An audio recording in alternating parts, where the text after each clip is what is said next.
जैसा करोगे 100% वैसा ही भरोगे। कर्मफल।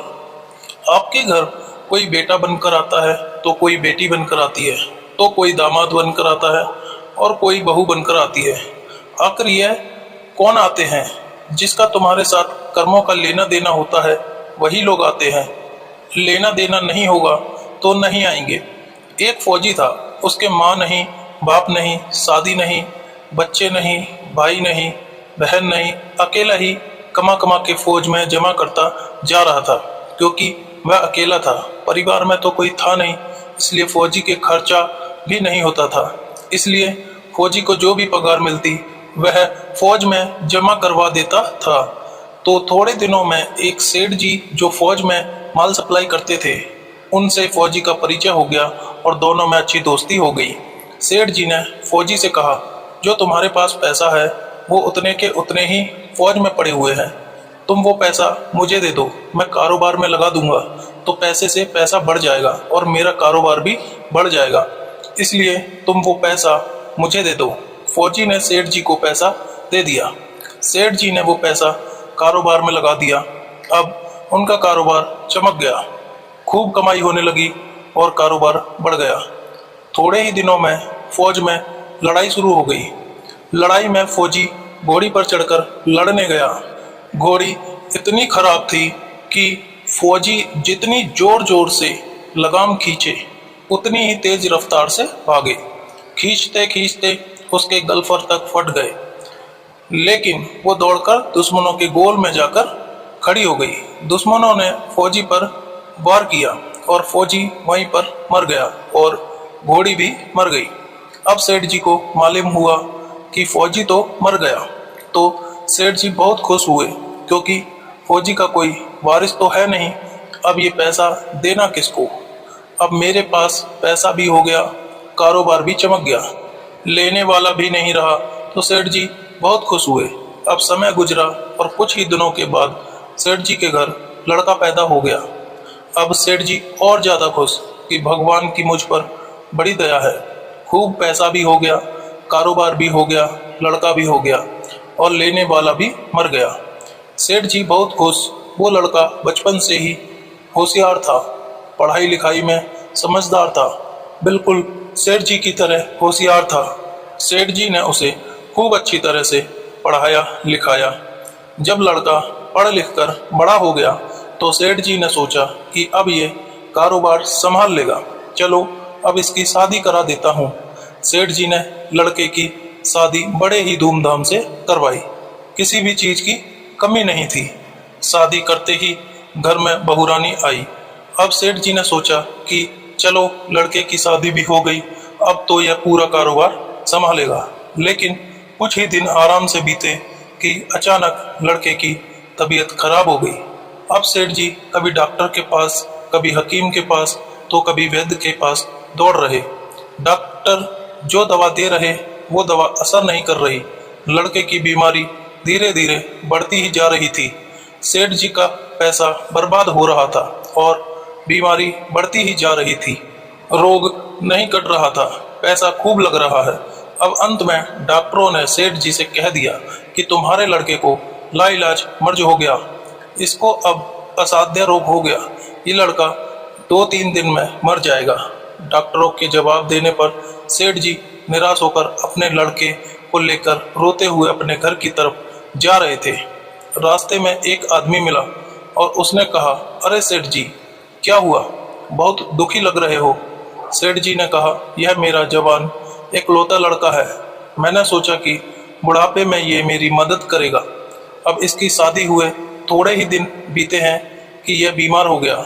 मैंने इसके लिए खूब पैसा लगा दिया, पानी की तरह पैसा बहा दिया।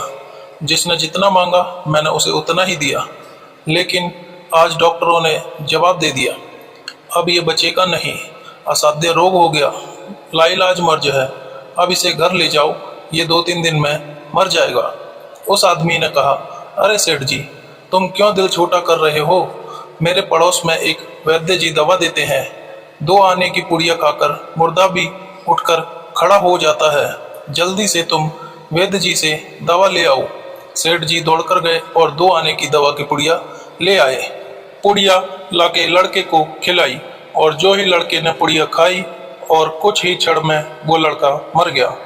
लड़का मर गया। अब सेठ जी जोर जोर से रो रहे थे। सेठानी भी रो रही और घर में बहू रानी और पूरा गांव भी रो रहा। गांव में शोर मच गया कि बहू रानी और सेठ जी की कमर जवानी में टूट गई। सब लोग रो रहे। तब एक परमात्मा जी वहां पर आए। उन्होंने कहा, भाई क्यों रो रहे हो, क्या हुआ? लोग बोले, इस सेठ का एक ही जवान लड़का था, वो भी मर गया, इसलिए सब लोग रो रहे हैं, सब दुखी हो रहे हैं। महात्मा बोले, सेठ जी अब रोना क्यों? सेठ जी ने कहा, महाराज जिसका जवान बेटा मर गया हो वो रोएगा नहीं तो क्या करेगा? महात्मा बोले, और उस दिन तो आप बड़े खुश थे। सेठ जी ने कहा, किस दिन? महात्मा बोले, फौजी ने जिस दिन तुम्हें पैसा दिया था उस दिन। सेठ जी, हाँ, कारोबार के लिए पैसा लिया था तो खुशी तो था ही। महात्मा बोले, और उस दिन तो आपकी खुशी का ठिकाना ही नहीं था। सेठ जी ने कहा, किस दिन? महात्मा बोले, अरे सेठ जी, जिस दिन फौजी मर गया था तो तुमने सोचा कि अब तो पैसा भी नहीं देना पड़ेगा, माल भी बहुत हो गया, कारोबार खूब चमक गया, अब कुछ देना भी नहीं पड़ेगा, बहुत खुश थे। सेठ जी ने कहा, हाँ महाराज, खुश तो था। महात्मा बोले, और उस दिन तो तुम्हारी खुशी का ठिकाना भी नहीं था, पता नहीं कितनी मिठाइयाँ बट गई। सेठ जी ने कहा, किस दिन? महात्मा बोले, अरे जिस दिन तुम्हारे घर लड़का पैदा हुआ था। सेठ जी ने कहा, महाराज लड़का पैदा होता है तो सब खुश होते हैं, इसलिए मैं भी खुश हो गया। महात्मा बोले, उस दिन तो खुशी से तुम्हारे पैर जमीन पर भी नहीं पड़ रहे थे। सेठ जी ने कहा, किस दिन? महात्मा बोले, अरे जिस दिन तुम बेटा ब्याहने जा रहे थे। सेठ जी ने कहा, महाराज बेटा ब्याहने जाता है तो हर आदमी खुश होता है, तो मैं भी खुश हो गया था। महात्मा बोले, तो जब तुम इतनी बार खुश हो गए तो जरा सी बात के लिए क्यों रो रहे हो? सेठ जी ने कहा, महाराज ये जरा सी बात लग रही है आपको? मेरा जो जवान बेटा मर गया और आप कह रहे हैं कि ये जरा सी बात है। महात्मा बोले, अरे सेठ जी, वही फौजी पैसा लेने के लिए तुम्हारा बेटा बनकर आया था। पढ़ाई लिखाई में, खाने पीने में, पहनने में और शौक में, श्रृंगार में जितना लगाना था लगाया, शादी ब्याह में सब लग गया और ब्याज दर ब्याज लगाकर डॉक्टरों को दिलवा दिया।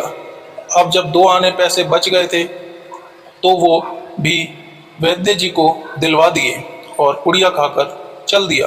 अब कर्मों का लेन देन पूरा हुआ।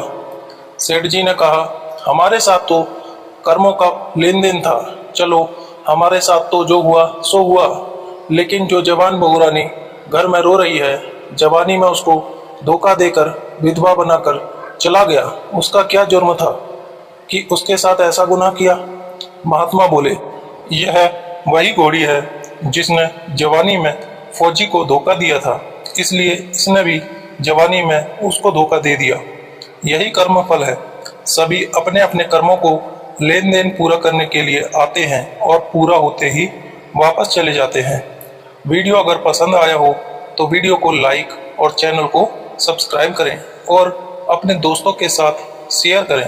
धन्यवाद।